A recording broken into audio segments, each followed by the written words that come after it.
Hello everyone, I welcome you all in the new video of PYQ series. ये lecture 4 होने वाला है PYQ series का। इसके पहले के लेक्चर्स आपने नहीं देखे हैं तो वो आप देख लेना। PYQ सीरीज में हम क्या करते हैं, हम सारे चैप्टर्स के PYQ क्वेश्चंस करते हैं, चैप्टर वाइज करते हैं। ठीक है, तो आप भी अपना रफ निकाल लीजिए और मेरे साथ साथ क्वेश्चंस को सॉल्व करना स्टार्ट कर दीजिए। क्वेश्चंस जब मैं कराने लगूंगा तो उसके पहले आप पॉज करके पहले खुद से ट्राई करना, और ना आए तो फिर मेरा सॉल्यूशन देखना। आज हम लोग नेक्स्ट 3 चैप्टर्स, एक्चुअली 4 चैप्टर्स हैं, APGP करेंगे, रिफ्लेक्शन के क्वेश्चंस करेंगे और इक्वेशन ऑफ लाइन और सेक्शन फॉर्मूले। ये 4 चैप्टर्स के क्वेश्चंस हम लोग करेंगे। सो स्टार्ट करते हैं। पहला हमारा क्वेश्चन APGP का है। The first term of an AP is 5 and last term is 50 and the sum is 440। Sum का मतलब पूरी सीरीज का सम। ठीक है, तो A की वैल्यू कितनी गिवन है, 5 गिवन है, और लास्ट टर्म को अगर हम L से डिनोट करें तो 50 गिवन है, और सम इसका क्या है, सम है सम ऑफ द सीरीज। ठीक है, कितना है, 440 है। तो आपको बताना है कि कितने टर्म्स हैं इस सीरीज में और इसका कॉमन डिफरेंस क्या है। तो सम ऑफ द सीरीज का एक फॉर्मूला आपने सुना होगा। सम जो होता है वो होता है n/2 a plus last term. एक ये फॉर्मूला होता है, एक और फॉर्मूला होता है n/2 2a plus n-1 into D. ये 2 फॉर्मूलेज होते हैं। अब क्योंकि हमें लास्ट टर्म पता है तो हम ये वाला फॉर्मूला यूज करेंगे, तो इसको यूज करिए। 440 is equal to number of terms जो कि हमें निकालना है। a है 5 और l है 50। अब इसको आप सॉल्व करिए। 2 है तो इधर आप आ जाएगा मल्टीप्लाई में, 440 multiplied by 2, number of terms multiplied by 50 plus 5, 55 आ जाएगा। तो n की वैल्यू कितनी आएगी, 440 multiplied by 2 divided by 55 is equal to n। अब 11 इंटू 5 55 होता है और 11 इंटू 40 440 होता है, तो ये आ जाएगा 40 multiplied by 2 divided by 5, 5 into 8 होता है और 8 इंटू 2 16 होता है। तो नंबर ऑफ टर्म्स कितने हैं इसमें, 16 है। नेक्स्ट हमसे पूछा गया कॉमन डिफरेंस क्या होगा। तो लास्ट टर्म का एक फॉर्मूला होता है a plus n-1 into D, ये फॉर्मूला होता है। अब यहाँ पर लास्ट टर्म के प्लेस पे आप क्या रख दो, लास्ट टर्म कितना है 50 है और a कितना है 5 है। नंबर ऑफ टर्म्स अभी आपने निकाले 16 -1 और डिफरेंस कितने का है, डिफरेंस ही तो निकालना है। तो 50 is equal to 5 plus 16 - 1 15 d हो जाएगा। 5 को आप उधर भेज दीजिए तो 50 - 5 हो जाएगा और ये 15 डी हो जाएगा। 50 - 5 45 होता है इज इक्वल टू 15 डी हो जाता है। अब डी की वैल्यू 3 आ जाएगी जब आप डिवाइड करेंगे तो एन की वैल्यू 16 आ गई, डी की वैल्यू 3 आ गई। आपका ऑप्शन तो इसमें है नहीं, आपका ये क्वेश्चन सही हो गया। नेक्स्ट पे चलें। ठीक है, इसको आप पहले पॉज करके ट्राई करिए, उसके बाद फिर मैं बताता हूँ। अब क्वेश्चन क्या है, if 1701 is nth term of a GP. ये ज्योमेट्रिक प्रोग्रेशन का है। जीपी क्या है आपकी, 7 है, 21 है, 63 है, ऐसे करके है। तो आपको बताना है n की वैल्यू क्या है और सम ऑफ n टर्म्स बताना है। तो 2 चीजें आपको बतानी है। तो यहाँ पर आपको जीपी में पहला टर्म तो दिख ही रहा होगा 7, और इसमें कॉमन रेशियो होता है। जीपी में क्या होता है, कॉमन रेशियो होता है r, और r हम कैसे निकालते हैं, कोई टर्म लो उसके पहले वाले टर्म को उससे डिवाइड कर दो, तो 21/7 कितना आएगा 3। तो r की वैल्यू 3 आ गई। आपसे पूछा गया है n का वैल्यू बताओ।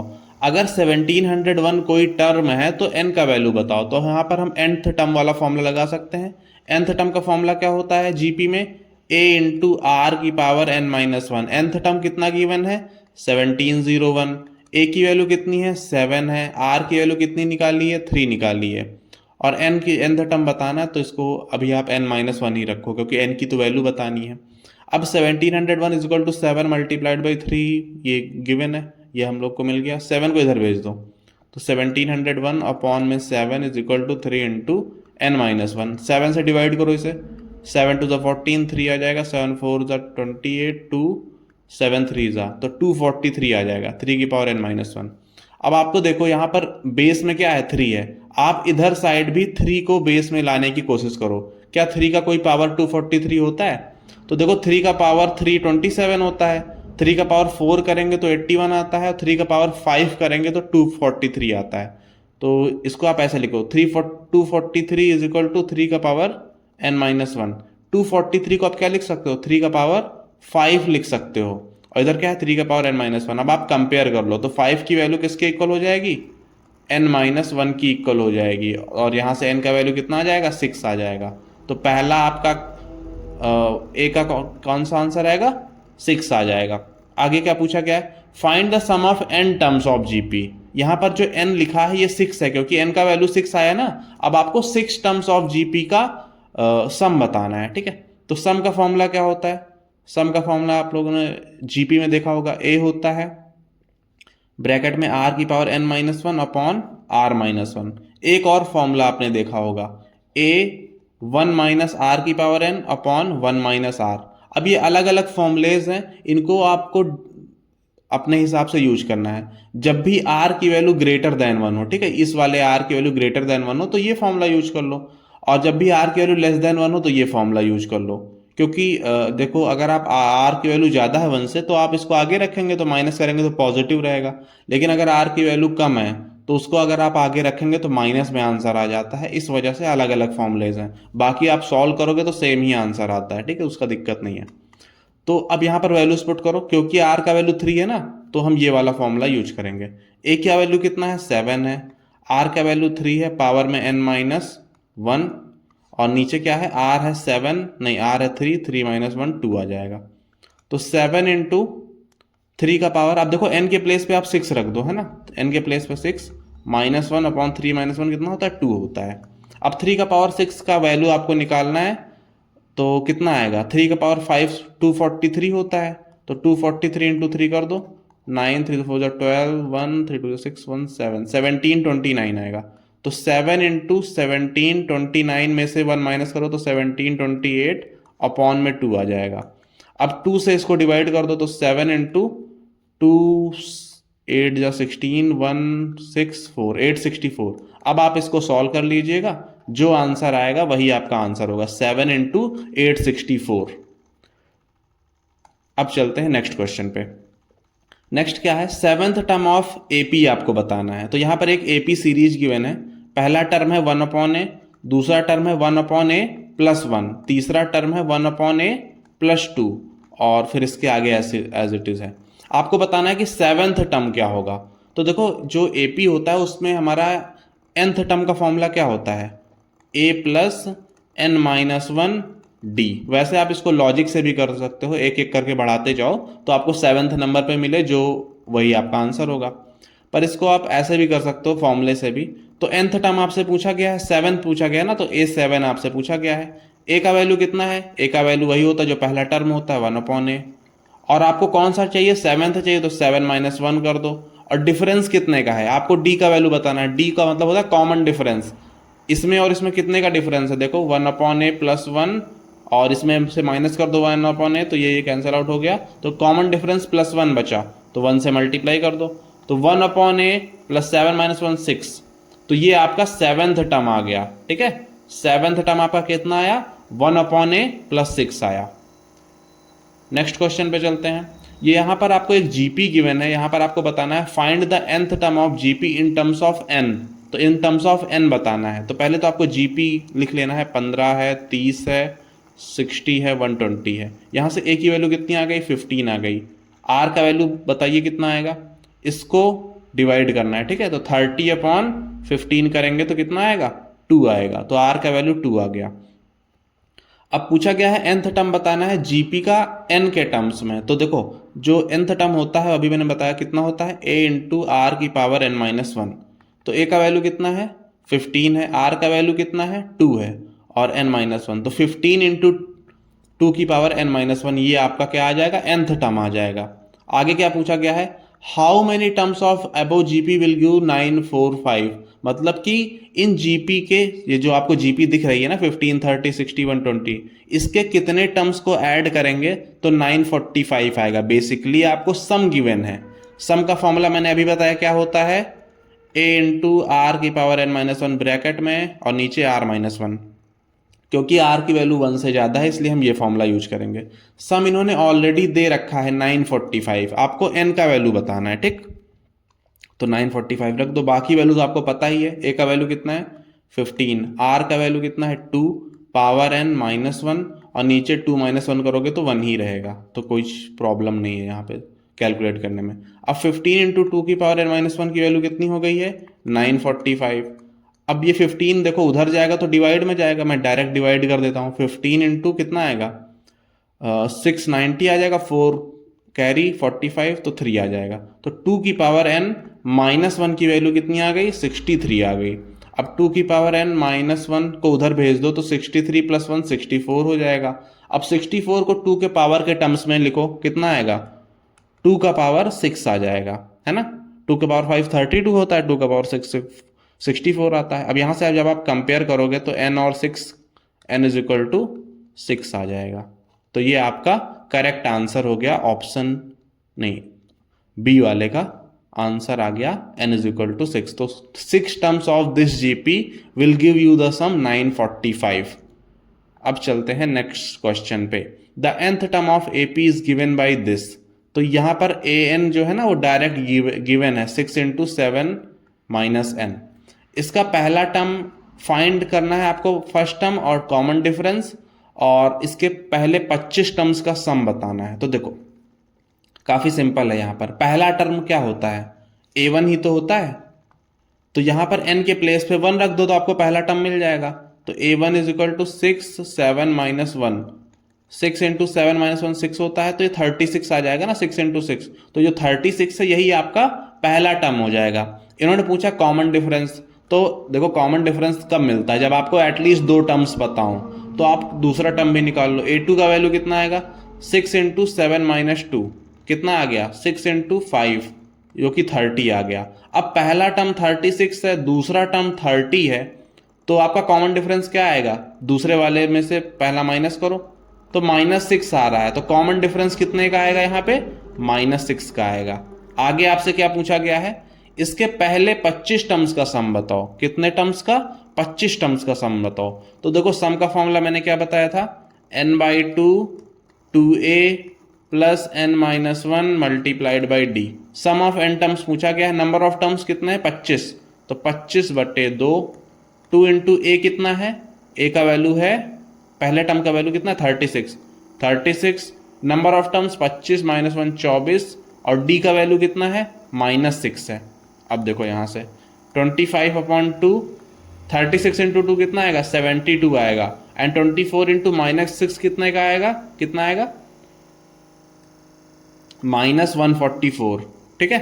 अब यहां से आपको मिल जाएगा 25/2, 72 - 144, माइनस का 72 आ जाएगा। अब 2 × 36, तो आपका आंसर आएगा 25 × -36। तो आपका नेगेटिव में वैल्यू है, क्योंकि ये जो है पीछे जा रही है।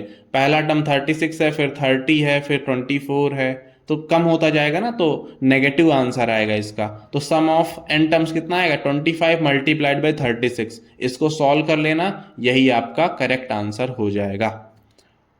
नेक्स्ट पे चलते हैं। आपका question number 6, the nth term of an AP is 2n + 5, find the 10th term. तो ये आपका होमवर्क क्वेश्चन है, काफी इजी सा क्वेश्चन है, बस आपको 10 वैल्यू पुट करनी है इनके प्लेस पे, आंसर आ जाएगा। अगला क्वेश्चन क्या है? 5th term and 9th term of an AP are this and this. आपको पहला टर्म, कॉमन डिफरेंस और सम ऑफ 16 टर्म्स बताने हैं। तो देखो 5th टर्म को आपको क्या लिख सकते हो? तो ये मैं थोड़ा सा पहले आपको एक्सप्लेन कर देता हूं। पहला टर्म a होता है, ठीक, और दूसरा टर्म क्या होगा? a + d, क्योंकि कॉमन डिफरेंस ऐड हो जाता है ना। तीसरा टर्म क्या आएगा? a + 2d आएगा, और चौथा टर्म क्या आएगा? a + 3d आएगा। ऐसे चलती है आपकी सीरीज। इन्होंने बोला है 5th टर्म। 5th टर्म को आप क्या लिख सकते हो? लिख सकते हो a + 4d। इसकी वैल्यू अभी नहीं पता है, ठीक है। तो 5th टर्म क्या है? 4 है। और 9th टर्म गिवन है, 9th टर्म a9, इसको आप क्या लिख सकते हो? a + 8d, है ना। 9 है तो 8d किसके इक्वल है? -12 के इक्वल है। आपसे पूछा गया पहला टर्म क्या होगा और कॉमन डिफरेंस क्या होगा। तो देखो आपके पास दो, यहाँ पर आपके पास दो इक्वेशंस हैं, a + 4d = 4 and a + 8d = -12। इन दोनों का यूज करके आप a और d की वैल्यूज निकाल सकते हो, है ना, क्योंकि देखो दो वेरिएबल्स हैं और दो इक्वेशंस हैं।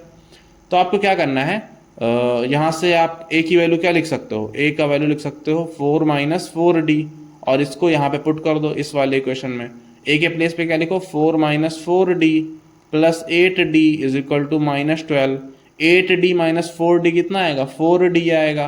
4 plus 4d is equal to -12। 4 को उधर भेज दो तो 4d is equal to -12 minus 4 कितना आएगा, -16 आ जाएगा। दोनों तरफ 4 से डिवाइड कर दो तो d का वैल्यू -4 आ जाएगा।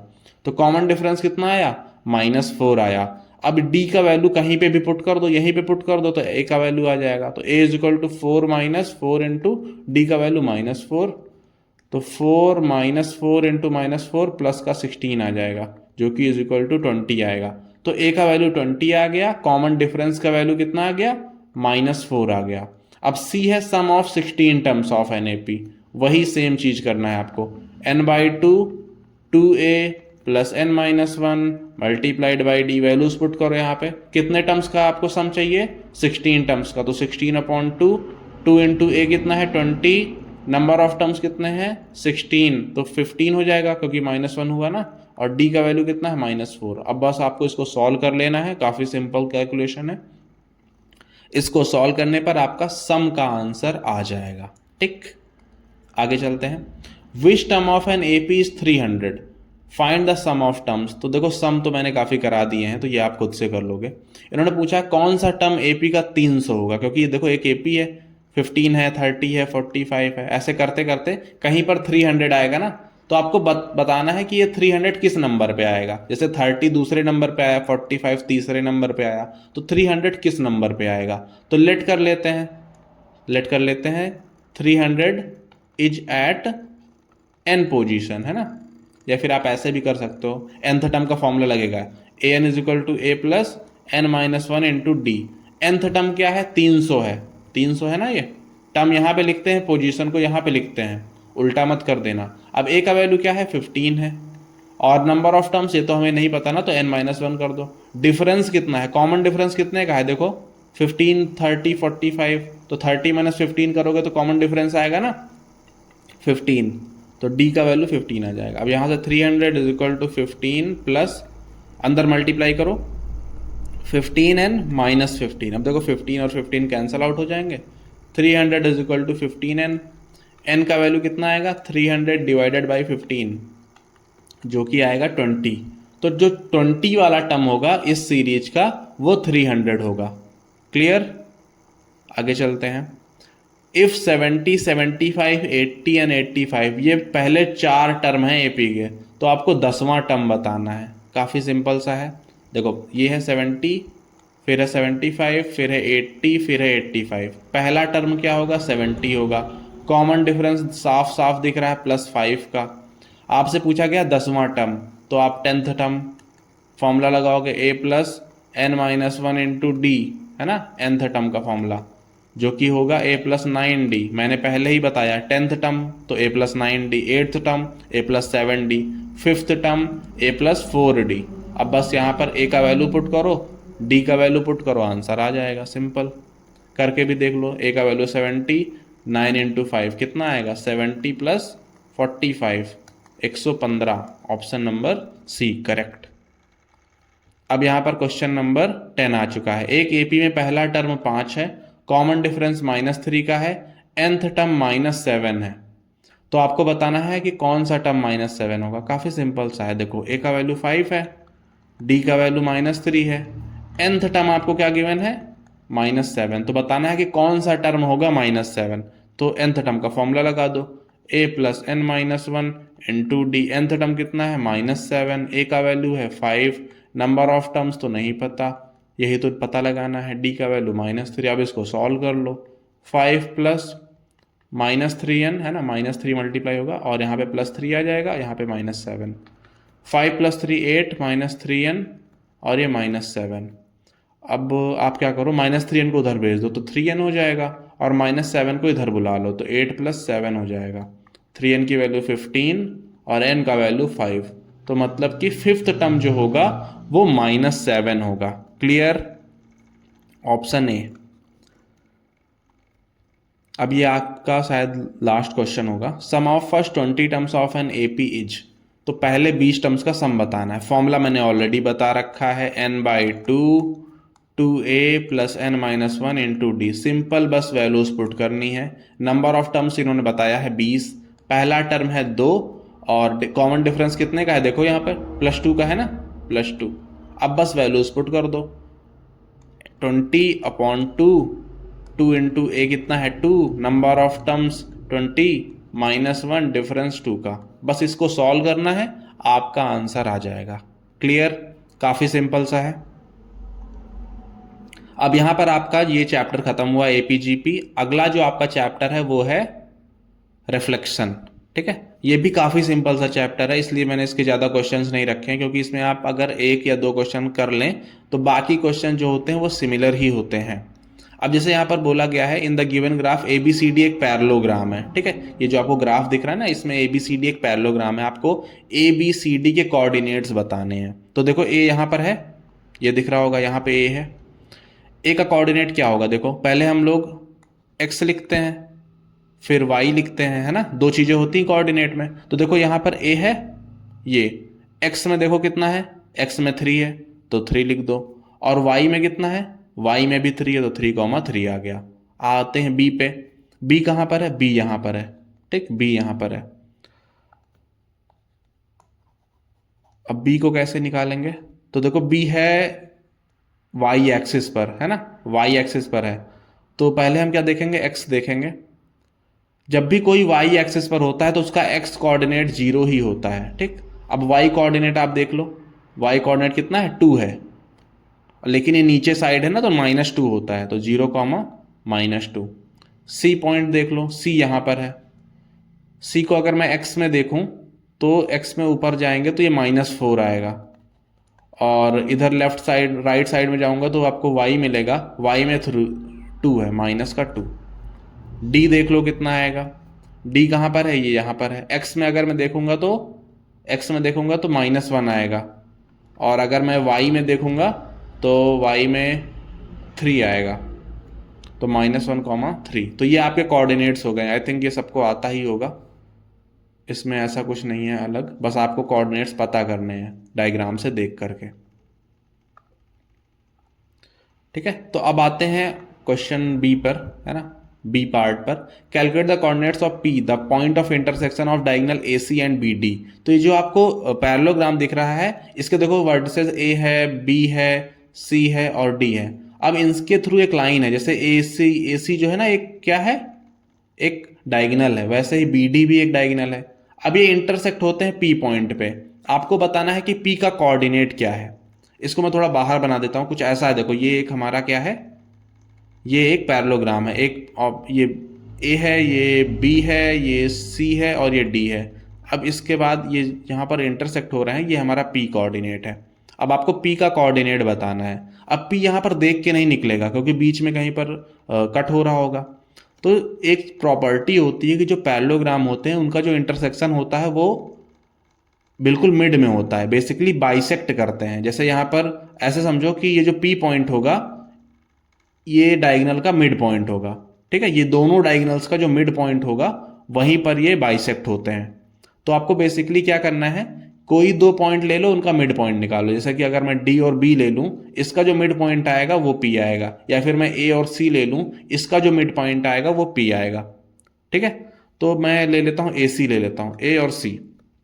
ए कितना है 3,3 और सी कितना है -4, -2। ठीक है, अब मैं इन दोनों पॉइंट को ले लिया हूं, ये दोनों क्या है, एक डायगोनल के पॉइंट्स हैं।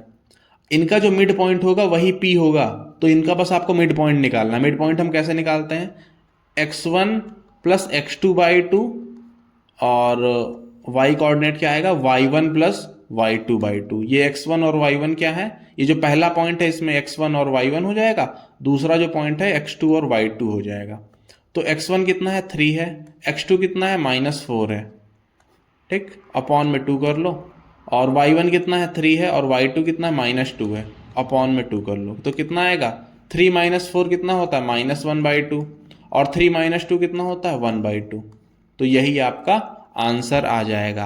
आप चाहो तो डी और बी को ले लो साथ में, जब आप डी और बी को ले लोगे साथ में तब भी सेम आंसर आएगा। ठीक है, आप इसको भी लेकर के कर सकते हैं।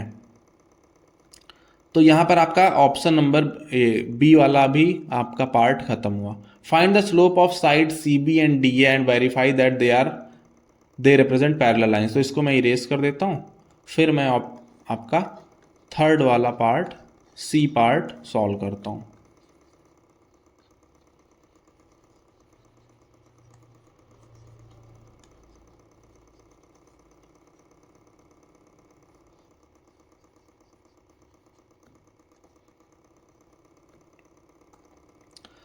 तो आपका जो सी पार्ट है उसमें देखो, आपको बताना है सी बी और डी ए का स्लोप बताना है। ठीक है, सी बी और डी ए का स्लोप बताना है। तो स्लोप का फॉर्मूला क्या होता है वो भी देख लो। तो स्लोप का फॉर्मूला होता है y2 minus y one upon x2 minus x1, ये होता है स्लोप का फॉर्मूला। ठीक, अब यहां पर क्या है, स्लोप ऑफ सी बी मतलब सी और बी, सी कहां पर है ये है और बी यहां पर है। सी बी का स्लोप बताना है और डी ए यानी डी और ए इनका स्लोप बताना है। तो आपको सी बी का स्लोप बताना है सी बी का, तो दोनों पॉइंट ले लो। सी कहां पर है ये है और बी कहां पर है ये है ना। अब देखो इसमें x1 मान लो, इसको x2 मान लो, इसको सॉरी x1 नहीं x1 y1 और इसको मान लो आप x2 एंड y2। अब बस वैल्यूज पुट कर दो। y2 कितना है -2 और माइनस y1 तो माइनस ऑफ -2 और x2 कितना है -4 एंड -0। अब देखो यहाँ पे -2 माइनस माइनस प्लस हो जाएगा, तो कितना आएगा ये -2 -2 ये तो 0 हो जाएगा ना, तो 0 अपॉन -4, तो स्लोप की वैल्यू कितनी आ गई 0 आ गई। अब आप दूसरा स्लोप निकालो, स्लोप ऑफ डी ए का स्लोप जब आप निकालोगे तो आएगा y2 minus y one upon x2 minus x1। y2 कितना है यहाँ पर डी ए का बताना है, ठीक है, तो इन दोनों पॉइंट्स को ले लो। इसका आएगा 3 माइनस 3 और -1 -3, ये भी 0 आ जाएगा क्योंकि 3 माइनस 3 0 हो गया ना। तो ये दोनों स्लोप 0 आ गए। इन्होंने पूछा है, बताया कि find the slope of sides this and verify कि ये पैरेलल लाइंस है। तो जब भी दो लाइंस का स्लोप इक्वल आता है तो वो दोनों लाइंस पैरेलल ही होती हैं। ठीक है, अब यहाँ पर आपको दिख भी रहा होगा वैसे डायग्राम में, पर आपको उसको डायग्राम को देखना नहीं है, आपको यहाँ पे बताना है स्लोप का यूज करके। तो ये आपको याद रखना है कि अगर दो लाइंस का स्लोप सेम आ रहा है, जैसे एक का m आया दूसरे का भी m आया, एक का k आया दूसरे का भी k आया, एक का 1 आया दूसरे का भी 1 आया, तो ये दोनों लाइंस आपस में क्या होंगी पैरेलल होंगी। ठीक है, आगे आपसे पूछा गया है find the equation of diagonal AC जो डायगोनल है इसका आपको इक्वेशन बताना है। तो इसको अभी रहने दो क्योंकि अभी हम लोग आगे इक्वेशन ऑफ लाइन करेंगे ना, तो वहां पर मैं आपको बताऊंगा कि लाइंस का इक्वेशन कैसे निकालते हैं, तो इसको अभी रहने देते हैं।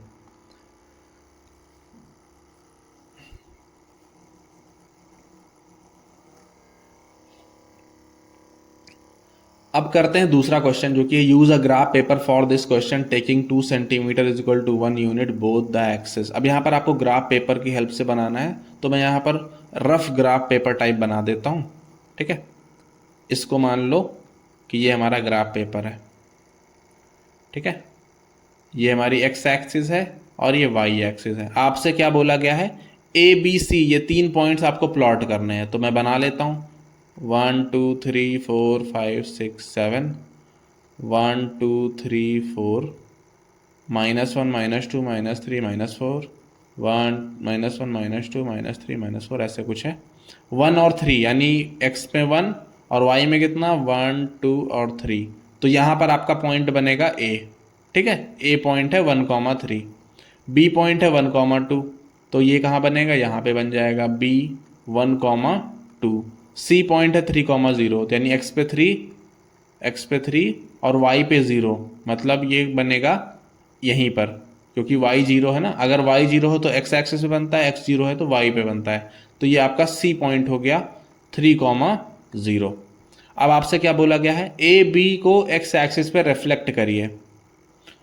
तो जब भी रिफ्लेक्शन होता है x एक्सिस पे तो y का साइन चेंज हो जाता है। जैसे कि अगर मैं A को रिफ्लेक्ट करूंगा x एक्सिस पे, A को मैं रिफ्लेक्ट करूंगा किस पे x एक्सिस पर, तो A कितना है यहाँ पर 1,3 है ना। अगर मैं इसको x एक्सिस पे रिफ्लेक्ट करूंगा तो y का साइन चेंज होगा, मतलब हमारा जो पॉइंट मिलेगा रिफ्लेक्ट होने के बाद वो क्या होगा 1, -3 होगा। 1, -3 कहाँ पे मिलेगा -1 -2 -3 यहाँ पे मिलेगा। ठीक है, तो ये A डैश से बना देते हैं ई बनाना है, ठीक है। क्वेश्चन में गिवन है कि उसको ई मानो, तो ई पॉइंट हमारा आ गया, वो कितना है 1,-3, ठीक है, ये ई पॉइंट हो गया। डी पॉइंट कहाँ आएगा जब हम बी को रिफ्लेक्ट करेंगे, तो ये बी कितना है 1,2 है ना, इसको जब आप रिफ्लेक्ट करोगे एक्स एक्सिस पे तो बनेगा 1,-2, तो ये यहाँ पर बनेगा, डी पॉइंट बनेगा 1,-2, ठीक है। तो ये आपका पॉइंट बन गया।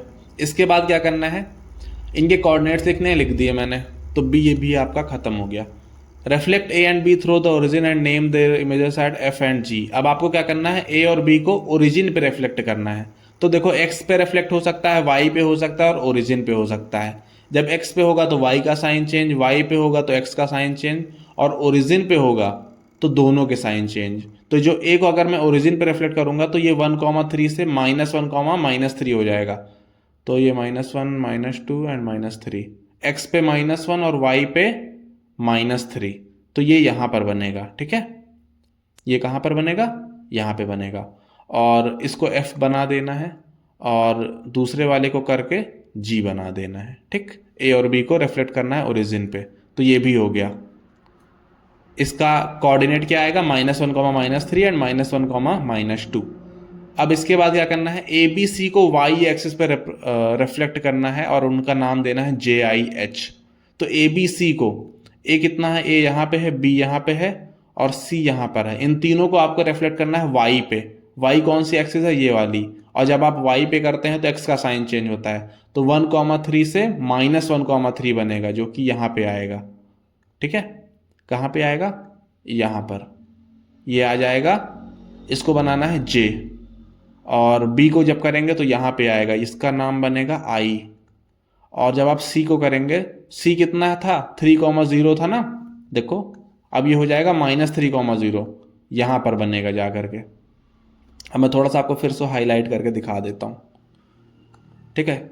ये A है, ये B है, ये C है, ठीक है, ये D है, ये E है, और ये F है, ये G है, ये यहाँ पर IJ है, और इसको H बनाना है, ठीक है। तो H में मेंशन कर देता हूँ, ये आपका H पॉइंट है 3 वाला।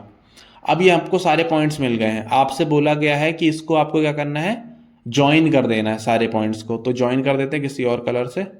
A से B ज्वाइन किया, B से मैंने C ज्वाइन किया, C से मैंने D ज्वाइन किया, D से E, E से F, F से G, G से H, H से I से J, और ये आपका बन गया एक डायग्राम। अब आपसे पूछा गया है कि इस क्लोज फिगर का नाम बताइए। तो कितने साइड्स हैं इसके, 1 2 3 4 5 6 7 8 9 10 साइड्स हैं, तो इसको क्या बोलेंगे, डेकागन बोल देंगे, ठीक है, क्योंकि 10 साइड्स है ना, तो उस हिसाब से इसका नाम रख दिया जाएगा। तो आप इसको क्या बोलेंगे, डेकागन बोल देंगे। तो ये आपका क्वेश्चन कंप्लीट हुआ। ऐसे ही क्वेश्चंस आते हैं, आपको प्लॉट करना होता है, रिफ्लेक्ट करना होता है। रिफ्लेक्ट करने का तरीका मैंने बता दिया, एक्स एक्सिस पे करेंगे तो वाई का साइन चेंज, वाई पे करेंगे तो एक्स का साइन चेंज, ओरिजिन पे करेंगे तो दोनों का साइन चेंज। क्लियर। अब यहाँ पर आपका रिफ्लेक्शन चैप्टर भी खत्म हुआ। मैंने 2 ही क्वेश्चंस लिए हैं क्योंकि 2 ही इनफ है। तो अब स्टार्ट करते हैं हम लोग इक्वेशन ऑफ लाइन के क्वेश्चंस। फर्स्ट क्वेश्चन हमारा, the equation of line passing through origin and parallel to this line, the line 3x plus 4y plus 7 is equal to 0। तो देखो ओरिजिन से पास कर रहे हैं, इसका मतलब 0,0 से पास कर रही है। और इस लाइन का ये जो लाइन है, सपोज ये एक लाइन है जिसका हमें इक्वेशन बताना है। गिवन है कि ये लाइन ओरिजिन से पास करती है, तो कहीं पे 0,0 होगा इस लाइन पे। और बताया गया है कि जो आपको लाइन का इक्वेशन बताना है वो लाइन एक दूसरी लाइन के पैरेलल है, ठीक है, इस लाइन के पैरेलल है। और इस लाइन का आपको इक्वेशन गिवन है 3x plus 4y plus 7 is equal to 0। अभी मैंने थोड़ी देर पहले आपको बताया था कि अगर 2 लाइंस पैरेलल होती हैं तो उनका स्लोप कॉमन होता है, उन दोनों का स्लोप सेम होता है। तो अगर हम इसका स्लोप निकाल लें तो वही स्लोप इसका होगा। तो चलो इसका स्लोप निकालते हैं। इक्वेशन क्या है, 3x plus 4y plus 7 is equal to 0। इसको आपको किस फॉर्म में लिखना है, y is equal to mx plus c के फॉर्म में, तभी हमको स्लोप मिलता है। तो एक काम करो, y को एक साइड रखो और बाकी चीजें दूसरी साइड, यानी -3x -7। अब देखो हमें किस फॉर्म में लिखना है, y is equal to mx plus c। देखो y के साथ में कुछ है ना, पर इसमें तो कुछ भी नहीं है, तो आप इसको 4 से डिवाइड कर दो। तो y is equal to -3/4x -7/4। अब आप इसको कंपेयर करो, किससे कंपेयर करो, y is equal to M X plus C से। तो m की वैल्यू कितनी आएगी, जो x का कोफिशिएंट होगा, x का कोफिशिएंट कितना है -3/4, तो m की वैल्यू कितनी आ जाएगी -3/4 आ जाएगी। m का वैल्यू -3/4 है और एक पॉइंट गिवन है 0,0। अगर हमें एक पॉइंट पता हो और स्लोप पता हो तो हम लाइन की इक्वेशन, मतलब इक्वेशन ऑफ लाइन लिख सकते हैं। कैसे लिखेंगे, तो हमारा तरीका होता है y minus y one is equal to M x minus x one. ये कब हम यूज करते हैं, जब हमें एक पॉइंट पता हो जिससे लाइन पास करती हो और हमें स्लोप पता हो। y1 और x1 वही पॉइंट है, तो 0,0 है, तो y माइनस वाई वन के प्लेस पे 0 रख देंगे। m का वैल्यू कितना है -3/4, x माइनस x1 के प्लेस पे 0 रख देंगे। 4 को आप उधर भेज तो मल्टीप्लाई हो जाएगा, 4y is equal to -3x। अब ये इसको आप उधर भी भेज सकते हो, 4y plus 3x is equal to 0। ये आपकी क्या आ जाएगी, इक्वेशन ऑफ लाइन आ जाएगी। इस वाली जो लाइन है इसका इक्वेशन आ जाएगा 4y plus 3x is equal to 0। Next पे चलते हैं। In the given graph P and Q are points such that P and Q कहाँ पे है, ये P है और ये हमारा Q है, ठीक है। PQ cut off intercept of 5 unit and 3 unit along the x axis and y axis. Line RS, ये एक RS दिख रही होगी, ये लाइन क्या है, परपेंडिकुलर है P Q पर, और आपको बताना है P और Q के कोऑर्डिनेट्स बताने हैं और RS का आपको क्या बताना है, इक्वेशन बताना है। तो देखो करते हैं इसको, कैसे करेंगे, पहले आपको P और Q का कोऑर्डिनेट बताना है, तो पहले वो बता लेते हैं। P आपको कहाँ पे दिख रहा है, P यहाँ पे दिख रहा है ना, P किस पे है, x एक्सिस पर, और मैंने बताया था अगर x एक्सिस पे कोई पॉइंट होता है तो उसका y कोऑर्डिनेट ऑटोमेटिकली 0 हो जाता है।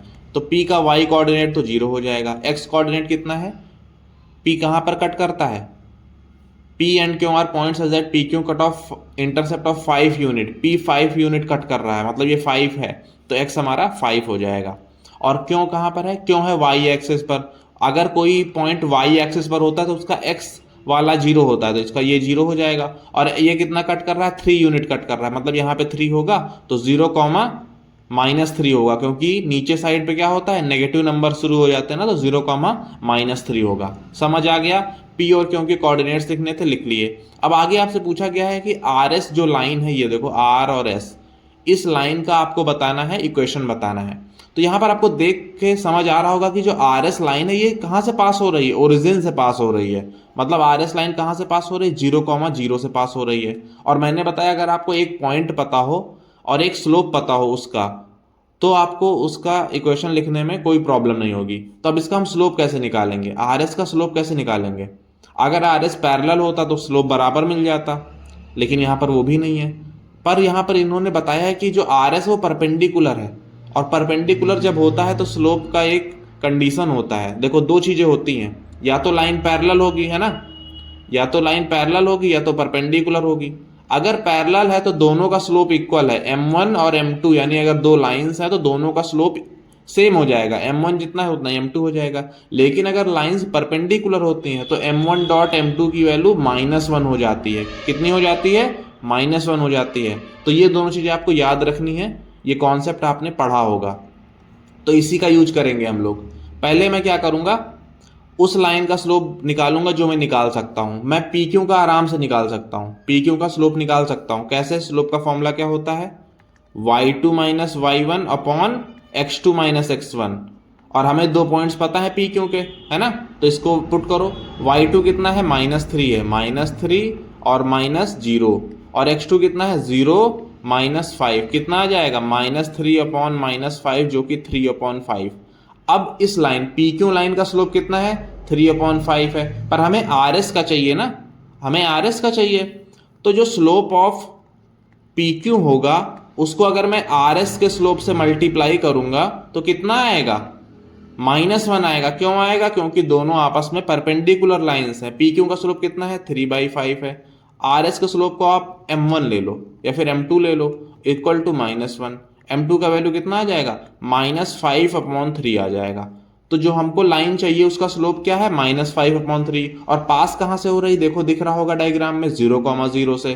तो हम क्या यूज करेंगे, y minus y1 is equal to m x minus x1। Values put करो, y माइनस y1 कितना है, 0 है, m कितना है, -5/3, और x -0 कर देंगे। 3 को उधर भेज दो, 3y is equal to -5x।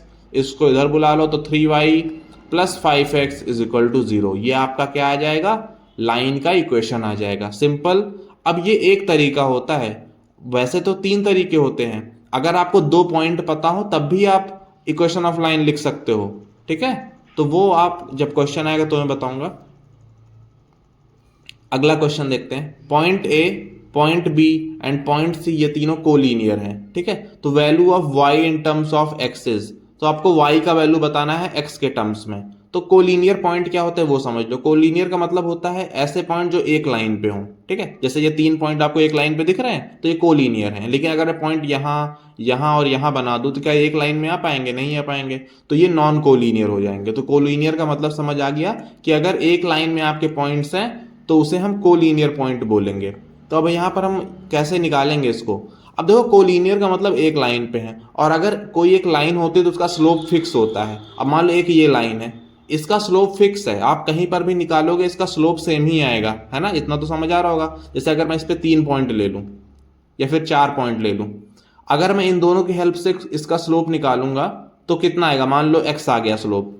अगर मैं इन दोनों का यूज करके स्लोप निकालूंगा तब भी तो x आएगा, क्योंकि ये एक ही लाइन है ना। किसी लाइन का स्लोप फिक्स होता है, ठीक है, उसका स्लोप चेंज नहीं होता बार बार। तो अगर मैं किसी भी लाइन पर पॉइंट्स की हेल्प से स्लोप निकालूंगा तो हर जगह पर स्लोप सेम आएगा।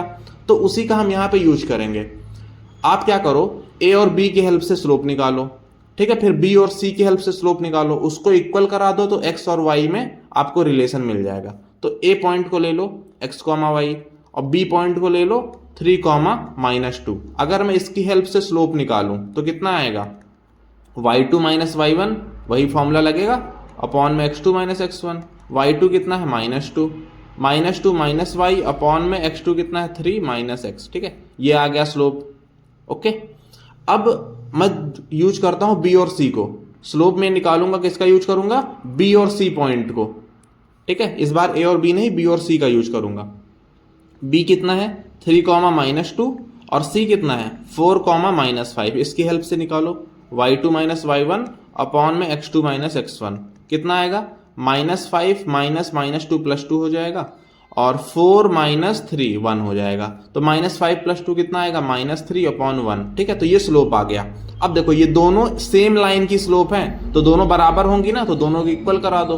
तो -2 माइनस y अपॉन में 3 माइनस x किसके इक्वल हो जाएगा, -3 के इक्वल हो जाएगा। अब क्रॉस मल्टीप्लाई कर लो, -2 minus y is equal to -9, -3 into plus 3 -9 हो जाएगा, और प्लस का 3x हो जाएगा। अब आपको क्या करना है, y को लिखना है इन टर्म्स ऑफ x। तो एक काम करते हैं, y इधर नेगेटिव में है ना, इसको उधर भेज देते, बाकी सब कुछ इधर बुला लेते हैं। नहीं, इसको सॉल्व कर लेते हैं ना पहले। -2y माइनस y -3y हो जाएगा। तो -3y is equal to -9 plus 3x, ठीक है। अब क्या करें इसका, -3y, एक काम करते हैं -3 से डिवाइड कर देते हैं। तो -3 से डिवाइड करेंगे तो ये y हो जाएगा, और -9 अपॉन -3 प्लस 3x अपॉन -3 कितना आएगा, माइनस माइनस कैंसिल आउट, ये 3 बचेगा और ये -3x, तो 3 माइनस 3x बच रहा है यहाँ पर। सही है।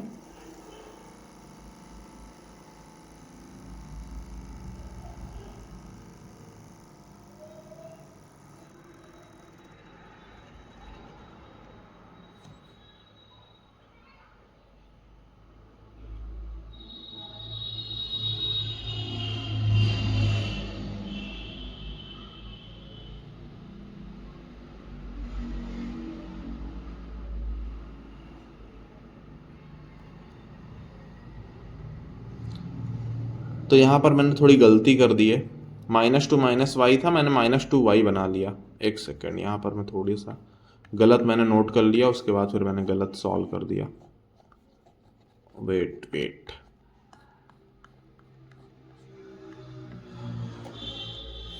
सो मैंने गलती क्या करी थी, मैंने यहाँ पर इसको 2y समझ लिया था। तो ये कितना होगा, -2 minus y is equal to -3 into 3 -9 and plus 3x हो जाएगा, ठीक है। अभी सही हुआ।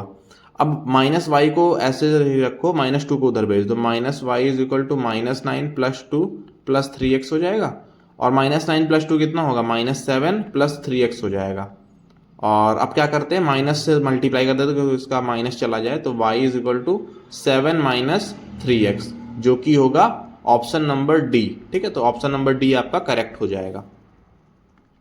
नेक्स्ट देखते हैं, coordinate of vertices A B C are this this this and this, और सेंट्रॉइड आपको बताना है। तो ये काफ़ी सिंपल सा, इसका फॉर्मूला याद रखना। अगर आपको कोई ट्राइंगल दिया जाए और उसके तीनों कोऑर्डिनेट दे दिए जाएं, ठीक है, जहाँ पर दिए हुए हैं, और आपसे पूछा जाए कि इसका सेंट्रॉइड बताओ। सेंट्रॉइड क्या होता है, जो मीडियंस होती हैं इनका इंटरसेक्शन पॉइंट जो होता है उसे हम सेंट्रॉइड बोलते हैं, और इसको जी से डिनोट किया जाता है। तो सेंट्रॉइड का फॉर्मूला क्या होता है, x1 plus x2 plus x3 upon में 3, और y कोऑर्डिनेट क्या आता है, y1 plus y2 plus y3 upon में 3। ठीक है, तो काफ़ी सिंपल सा है।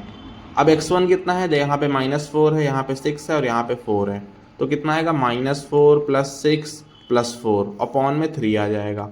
इधर कितना है, -2 प्लस 2 और 6, तो -2 प्लस 2 प्लस 6 अपॉन में 3 आ जाएगा। तो ये कितना बचेगा, ये तो कैंसिल आउट, 6/3 2, ये भी कैंसिल आउट, 6/3 2, तो 2,2 जो है वो आपका सेंट्रॉइड आ जाएगा। सेंट्रॉइड का फॉर्मूला बस याद कर लेना, ऐसे ही क्वेश्चंस आते हैं। कभी कभी होता है कि ये जो कोऑर्डिनेट्स है ना, यहाँ पर x दे दिया जाता है, फिर आपको कोऑर्डिनेट की वैल्यू दे दी जाती है, तो आप यहाँ पर ये सब निकाल सकते हो। अगर आपको यहाँ पर सेंट्रॉइड का वैल्यू दे दिया जाता है और यहाँ पर कुछ x y ये सब डाल दिए जाते हैं, तो काफ़ी सिंपली सॉल्व हो जाएगा। अगला क्वेश्चन क्या है, ABC एक ट्राइंगल है जिसके ये वर्टिसेस हैं। आपको बताना है D जो है मिड पॉइंट है BC का, find the coordinates of D, equation of median AD। तो एक बार मैं इसका डायग्राम बना देता हूँ तो आपको समझ आ जाएगा। एक ट्राइंगल है, ठीक है, ट्राइंगल ये A है, ये B है और ये C है। ठीक है, तीनों पॉइंट्स आपको गिवन है, A B and C। D जो है मिड पॉइंट है BC का, BC देखो यहाँ पर एक लाइन है, इसका जो मिड पॉइंट है वो क्या है, D है। आपसे क्या पूछा गया है, D का कोऑर्डिनेट बताओ, और AD ये जो ऐसे बन जाएगा ना AD, इसका आपको इक्वेशन बताना है। ठीक है, तो देखो कैसे करेंगे। सबसे पहले तो D का कोऑर्डिनेट निकालते हैं। B का कोऑर्डिनेट क्या है, 0,4, और C का कोऑर्डिनेट क्या है, -6,4, और जो D है इन दोनों के मिड में है। ठीक है, बीच में D है, तो मिड पॉइंट फॉर्मूला लगा देंगे। D जो है वो कैसे आएगा, x1 प्लस x2/2 है ना, और y1 प्लस y2/2। बस आपको ये सॉल्व कर लेना है। x1 की वैल्यू कितनी है, 0, x2 की वैल्यू कितनी है, -6 है ना, और अपॉन में 2 हो जाएगा। 4 प्लस 4/2 कितना आ गया, -6/2 -3 आ गया, एंड 4 प्लस 4 8/2 4 आ गया, तो -3,4 ये आ जाएगा D का कोऑर्डिनेट। अब आपको क्या बताना है, AD का इक्वेशन बताना है। तो अब मैं देखो इसका हिंट दूंगा, इक्वेशन वाला ये क्वेश्चन आपके लिए होमवर्क रहेगा। कैसे करना है इसको देख लो। देखो मैंने क्या बताया था, अगर आपको इक्वेशन लिखना है तो क्या करना होगा, एक पॉइंट पता हो और क्या पता हो, स्लोप पता हो। तो इस पर AD पर एक पॉइंट तो आपको पता ही है, D पॉइंट है ना, तो पॉइंट वाला काम तो हो गया, D पॉइंट हो गया। स्लोप पता लगानी है। अब देखो AD जो है ना, ये है परपेंडिकुलर, AD क्या है, BC पर परपेंडिकुलर है, तो आपको AD का स्लोप तो नहीं पता, लेकिन BC का स्लोप तो पता चल जाएगा ना, y2 minus y1 upon x2 minus x1 करके, तो आपको मिलेगा BC का स्लोप। किसका स्लोप, BC का स्लोप मिल जाएगा। फिर आपको मैंने जो कंडीशन बताई थी पीछे, m1 dot m2 equal to -1, इसका यूज करके क्या करना है, आपको इसका स्लोप निकाल लेना है, AD का स्लोप। ठीक है, BC का पता चल गया, उसके बाद ये वाली कंडीशन लगा करके AD का स्लोप निकाल लिया। अब AD का स्लोप निकालने के बाद क्या करना है, y minus y1 is equal to m x minus x1, इसमें वैल्यूज पुट करनी है। y1 के प्लेस पे जो यहाँ पर कोऑर्डिनेट है ना D का, वो पुट करेंगे, और x1 के प्लेस पर ये, x1 पे ये, y1 पे ये, और m के प्लेस पे क्या रखेंगे, जो भी आपका AD का स्लोप आया हो, जो कि आपको खुद से निकालना है। बस यहाँ पर वैल्यूज पुट करिए, आपका आंसर आ जाएगा। ऐसे मैं 2 क्वेश्चंस करा चुका हूँ, इस वजह से मैं इसको छोड़ रहा हूँ। क्लियर, पीछे किया था ना, एक पैरेलल का किया था, एक परपेंडिकुलर का किया था, ये सेम परपेंडिकुलर वाला केस है। ओके, नेक्स्ट पे चलते हैं। A and B are 2 points on the x axis and y axis respectively. ये देखो यहाँ पर A है और ये है B, 2 पॉइंट्स हैं। Write down the coordinates of A and B, A और B के कोऑर्डिनेट्स बताने हैं। P एक पॉइंट है जो कि इसको 1:3 में डिवाइड कर रहा है। ठीक है, 3:1 में डिवाइड कर रहा है। आपको सेक्शन फॉर्मूला का यूज करके P के कोऑर्डिनेट्स बताने हैं, और फिर equation of line passing through P are perpendicular to AB। चलो इसको मैं बताता हूँ कैसे करना है।